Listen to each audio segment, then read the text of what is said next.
bulu ke harta gemita cara analenging cara minta hartanya halipu harum hilang malunya kepada Allah. Kenapa? Rakus kepada harta, juga rakus kepada pangkat jabatan kekuasaan.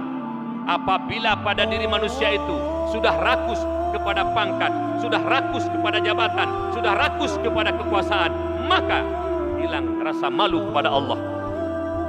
Loh pangkat, apakah 200 juta, apakah 500 juta, apakah 1 miliar demi pangkat dan jabatan dia dapatkan. Padahal rashi wal murtashi finnar, orang yang sogok dan menerima sogok, dua-duanya adalah urung beliau neraka.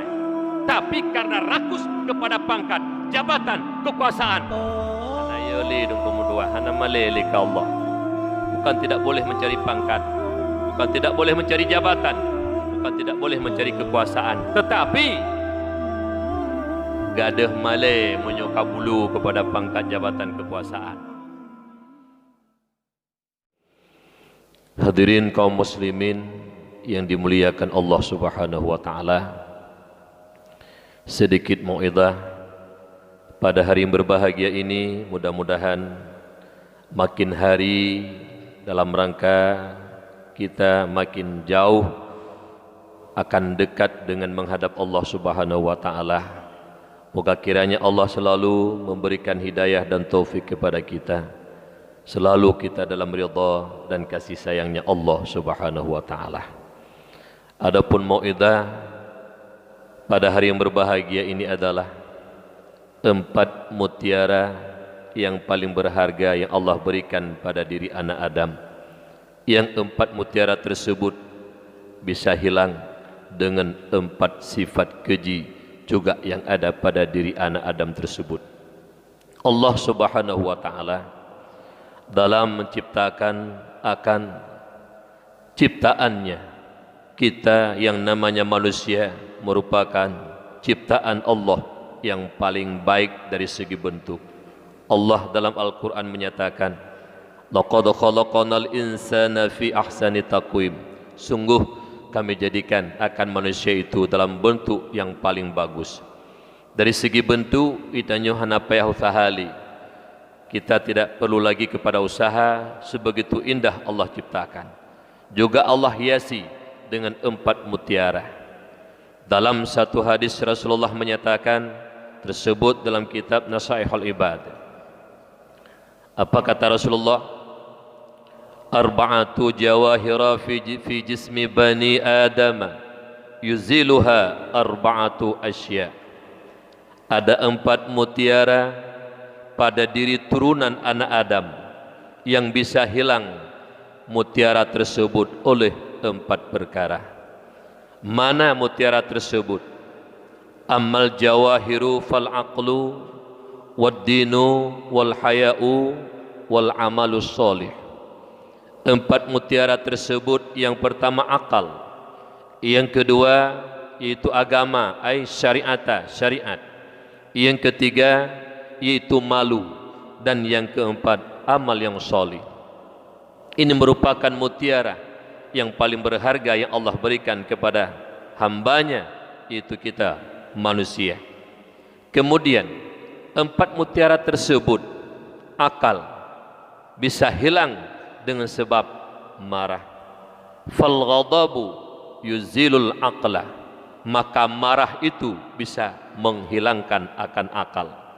Oleh karena demikian, hati-hati dengan hawa nafsu amarah, karena amarah itu didukung ataupun diajak kita oleh nafsu dan syaitaniyah, hingga marah yang berlebihan bisa menghilangkan akal. Leureng wate bengi, kadang-kadang ceri promo. Leureng wate bengi, kadang-kadang kata-kata sangat kasar terhadap orang-orang yang memang harus kita berbuat baik. Ledatnya gara-gara bengi akai gade. Makanya Rasulullah dalam satu hadis mengingatkan kepada Muawiyah, ya Muawiyatu, iyyaka wal ghadaba, fa innal ghadaba yufsidul imana kama yufsidus sabru al asala. Rasulullah mengingatkan Muawiyah, wahai Muawiyah, waspadalah engkau terhadap marah, karena bahwa sungguhnya marah itu bisa merusakkan akan iman, sebagaimana merusak oleh buah kayu yang pahit akan madu. Sebagaimana kita melihat madu itu begitu manis, tapi bisa rusak dengan buah kayu yang pahit. Maknanya madu yang begitu manis akan pahit oleh buah kayu yang pahit. Sebagaimana buah kayu yang pahit bisa menghilangkan rasa manis madu, begitulah marah bisa menghilangkan akan iman. Makanya hati-hati dengan marah. BBO itanya kamu te, BBO kamera humpunyung, BBO kau benge. Kalau marah pada tempatnya itu dibolehkan dalam agama. Benci ataupun marah kepada kemaksiatan, tidak senang kepada yang dilarang oleh Allah, itu boleh. Tapi marah yang hanapat pedu nyo hanjut dalam agama, karena bisa menghilangkan akal. Karena akal itu merupakan nur yang Allah jadikan dalam hati nurani kita. Dengan akal itu didapatkan mana yang benar, mana yang salah. Apabila akai kagada nyodong kemutua hanali tho semikitah yang betul. Makanya hati-hati dengan akal. Bisa dengan dengan marah, karena marah itu bisa menghilangkan akal. Yang kedua, mutiara yang paling berharga yaitu agama. Dan apa yang bisa menghilangkan agama? Al-hasadu yuzilud dina ay syari'ata. Hasud, iri dengki, kedengkian bisa menghilangkan akan agama, yaitu syariat. Makanya kedengkian itu adalah ingin cita-citanya supaya nikmat pada orang lain yaitu hilang. Kibancaran nikmat bago begada. Atai kata nanggop kata susah katanya. Senang melihat orang susah, susah melihat orang senang.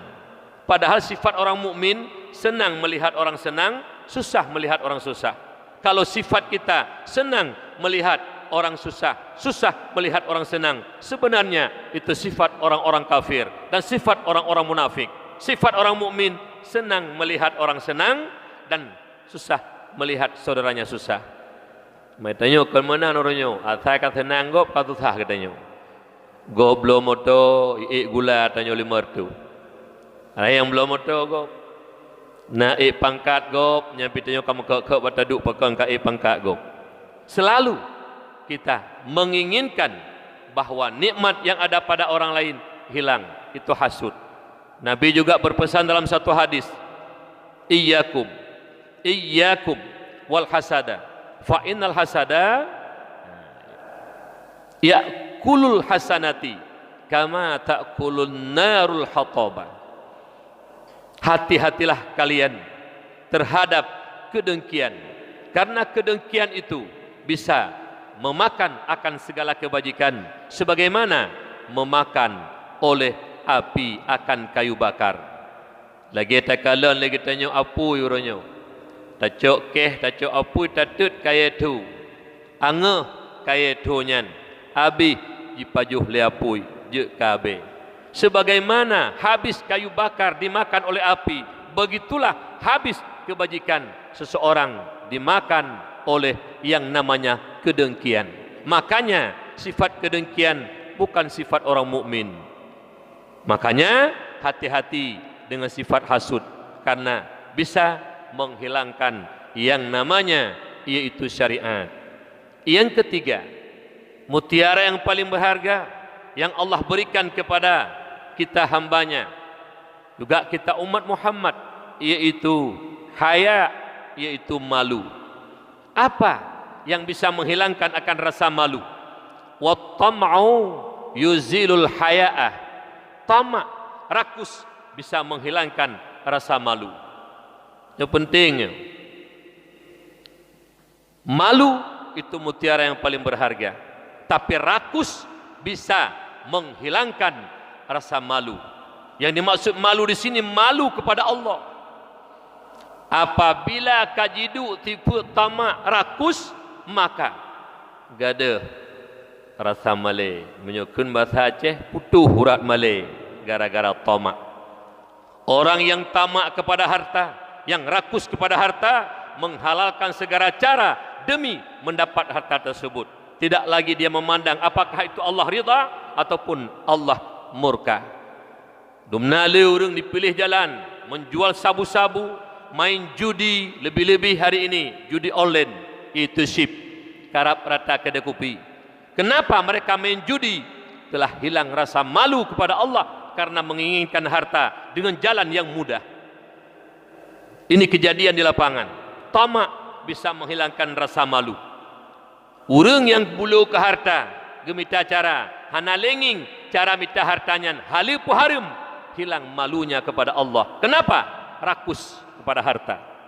Juga rakus kepada pangkat jabatan kekuasaan. Apabila pada diri manusia itu sudah rakus kepada pangkat, sudah rakus kepada jabatan, sudah rakus kepada kekuasaan, maka hilang rasa malu kepada Allah. Blow pangkat, apakah 200 juta, apakah 500 juta, apakah 1 miliar, demi pangkat dan jabatan dia dapatkan. Padahal rashi wal murtashi finnar, orang yang sogok dan menerima sogok, dua-duanya adalah urung blow neraka. Tapi karena rakus kepada pangkat, jabatan, kekuasaan, hana yoli dong kumudua, hana maleli ka Allah. Bukan tidak boleh mencari pangkat, bukan tidak boleh mencari jabatan, bukan tidak boleh mencari kekuasaan, tetapi gadah male menyoka bulu kepada pangkat jabatan kekuasaan. Di kampung kadang-kadang yang paling kecil, pilih kecil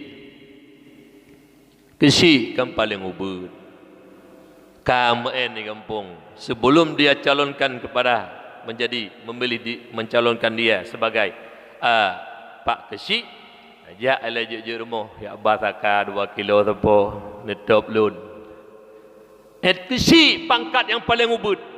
Karena Kesi ingin tak mendapat jabatan beju ke Kesi, blow jabatannya, ya juk sogok urun 2 kilo tepo saka. Kenapa? Malu tidak lagi dia miliki. Perle dengan malaya. Karena malu itu bukan mutiara, bukan malu kepada manusia, malu kepada Allah. Nyo malaya ke urang le, handa je pubu maksud ke urang, menyo likut urang. Urang hang je Madinah lang kawarame malaya ngin le urang. Urang hang je cemucu lang kawarame malaya je ngin le urang. Boka menyotanyo hana langkawarame, boleh jadi dalam kamar sendirian ataupun berduaan. Apakah Allah tidak tahu? Apakah Allah tidak melihat? Ini yang sangat penting. Oleh karena demikian, cukup bahaya tamak. Rakus bisa menghilangkan rasa malu. Lon tengah hat haba Abu Tu di belang beladi. Sering beliau mengungkapkan, ketika malu tidak dimiliki lagi oleh manusia, maka ketika itu manusia itu lebih rendah daripada derajat binatang. Saya ulang, ketika manusia itu tidak ada lagi rasa malu kepada Allah, maka pada ketika itu manusia itu derajatnya lebih hina daripada derajat binatang. Hanayum dayo dulu. Binatang tidak punya akal, kita punya akal. Yang penting benar malai. Yang kejut menyuruh hana malai, gampung de, bajak bak khauri mentang de. Kita pergi kenduri, apakah kematian ataupun pesta, nyambuh-buh ngopingan menyuruh hana malai. Ngopingan gebuh-buh dengkung-kungkut, hana pak lawa, menyuruh lawa rubu, payah cepat BBU. Yang kaputuh hurap malai ya. Padahal kan hanjut dapat jual halak kadar, hanjut tahu dapat jual rumah, nya menyurung bulu, bahasa Aceh bulu ikut. Oleh karena demikian, hati-hati terhadap tamak. Apabila manusia itu sudah memiliki rasa tamak, ingin memiliki kepada sesuatu, maka hilang rasa malunya. Putuh ramalai dulu, menyukahan alai-malai dengan Allah. Yang tanda hati hana betul ini.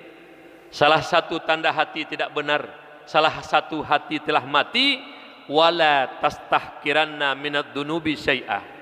tidak merasa hina dan malu di hadapan Allah ketika berbuat dosa, bahkan bangga dengan dosa yang mereka lakukan. Nyen tanda hati hana betul ini. Tidak merasa hina di hadapan Allah, tidak merasa malu dikala dia berbuat maksiat, bahkan bangga dengan kemaksiatan tersebut. Belum motong peng harum, bangga motor baru, padahal peng harum. Pegak rumah 2 tingkat, senang bangga rumah 2 tingkat, padahal wang-wang haram. Pengen yatim naruh hinan, pengen janda naruh, pengen fakir miskin naruh, bangga, tidak merasa malu dan hina di hadapan Allah. Maka ketika malunya tidak ada lagi, rasa hinanya tidak ada lagi di hadapan Allah, yakinlah itu hatinya sudah ditutupi oleh noda-noda dosa. Hati yang kahana betuli. Kembali kepada dasar yang bahwa malu mutiara yang paling berharga. Maka yang menghilangkan rasa malu itu adalah yaitu tomak, rakus. Nyahana payah hayat tanya mbak gop tadi. Oh, untuk cita du aju nabulu tanya mentang ke harta. Nyo tanya ruh hurung menghalalkan segala cara demi tujuan tercapai. Kalau masih punya rasa tamak, jangan mimpi sifat malu ada pada diri kita. Apabila sifat tamak telah kita miliki, maka malu itu akan hilang. Hanali urat malay dan kuka putuh urat malay. Cuman diingat yang saya pesan tadi, yang dipesan oleh Abu Tu di Belang Beladi, guru daripada Abu Belang Jeru juga Abu di Paluh Gading, almarhum, Allah yarham. Apabila malu tidak kita miliki lagi, maka ketika itu derajat kita lebih hina daripada derajat binatang siapapun dia. Yang kejut tanya dumno kagak pegal Allah Taala sampai derajat tanya lebih hina daripada binatang, benar malai betul. Oh, waktu kita mau kerjakan maksiat, Allah ridha, Allah senang, kita kerjakan. Allah murka, kita tinggalkan. Yo, malai penting tak? Karena dia itu mutiara yang paling berharga. Kemudian yang keempat, mutiara yang paling berharga pada diri anak Adam, yaitu amal solih. Amal solih ini juga bisa hilang dengan sifat keji yang ada pada diri kita. Mana yang bisa menghilangkan amal solih? Al-ghibatu tuzilul amal solih. Ghibah, mengupat, membicarakan aib orang lain. Atai kata du kah hana betul go? Hana betul ke si, hana betul dungku imum, hana betul nyok, musido hana betul. So yang betul? Tanya yang pegah yang betul. Lain mandum salah. Atai kata du bak kedai kopi, atai kata du barang kapat tadu. Kita kumpul barang 3 orang, 4 orang yang selalu kita bicarakan kekurangan dan keaiban orang. Mengupat orang lain, menggunjing orang lain. Ghibah itu bisa menghapuskan ataupun menghilangkan akan amal yang solih. Walau amal kita kerjakan mulai kecil, puasa, mulai umur 7 tahun kita kerjakan, sampai umur kita sudah 60 tahun. Juga salat dan zakat dan haji dan sebagainya, yang kita lakukan ibadah taat kepada Allah. Tetapi dengan ghibah akan hilang semua amal solih yang kita kerjakan. Yang kejut, mengerjakan amal salih banyak orang yang mampu. Melaksanakan solat banyak orang yang mampu. Melaksanakan haji banyak orang yang mampu. Melaksanakan zakat banyak orang yang mampu. Melaksanakan ibadah puasa banyak yang mampu. Tapi mempertahankan pahala ibadah yang telah Allah berikan, kalau bahasa Acehnya mupoposinya pedenu. Kadang-kadang baru keluar dari masjid, ada medih tak putuk rumah oleh dia. Leh tahu rumah tak pejuh bubu tak kisah tak pegah ke gopnya hana. Nyetubit keluar dari masjid, duduk di warung makan atau peminum, kata Melayu pegah kaib gop. Padahal kita baru mencari ridha Allah, ibadah kepada Allah. Kita ingin pahala, ingin ridha Allah, tetapi begitu keluar dari masjid, kata pegah hana betul gop. Kadang-kadang yang pertama diupat, dihujah, di ghibah itu khatib itu sendiri. Kadang-kadang ada pembicaraan khatib yang selalu kena Kenang katanya wate kepala katib. Masalah tamak roh katanya. Masalah hasud roh katanya. Alnya menansit masalah ribah roh katanya. Oh wate tatbit di masjid pun taupat tungku katib karena bahasan tungku katib kenang pribadi kitanya karena salah dia. Ke katib kita pegah pun ni leh. Jadi ubena amal ibadah. Jangan mimpi Allah akan ridha kalau memang kita selalu ribah. Oleh karena demikian, kemuliaan yang Allah berikan, akal dan juga syariat agama yang Allah berikan melalui Rasulullah, juga yaitu malu merupakan mutiara dan juga amal salih. Jaga mutiara tersebut, karena 4 mutiara tersebut akan hilang dengan 4 sifat keji. Yang pertama akan hilang yaitu akal dengan marah yang berlebihan.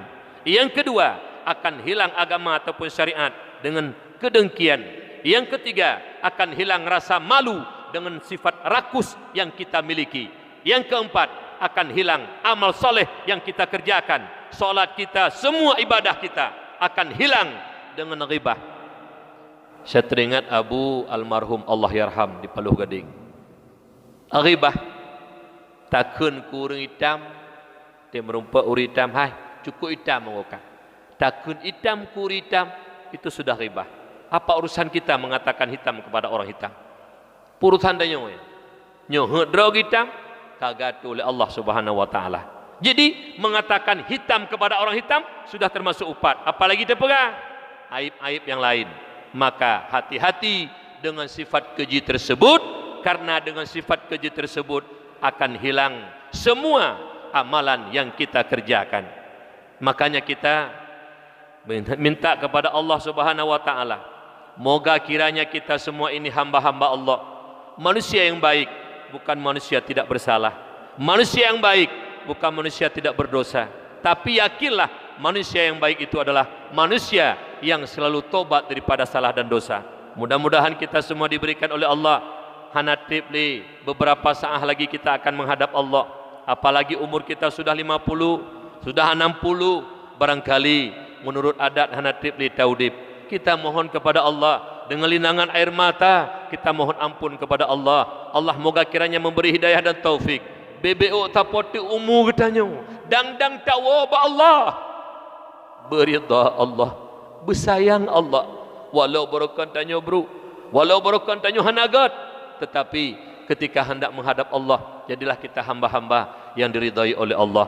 Oleh karena demikian, jaga mutiara tersebut dan jaga pelihara dengan sifat 4 yang keji tersebut. Mudah-mudahan kita menjadi hamba-hamba Allah yang dimuliakan Allah, dimatikan kita dalam husnul khatimah dan dibangkitkan kita bersama Rasulullah para syuhada. InsyaAllah dengan berkat kita jaga mutiara 4 tersebut, dengan kita jauhkan sifat keji yang bisa menghilangkan mutiara tersebut. Amin ya Allah ya Rabbal Alamin.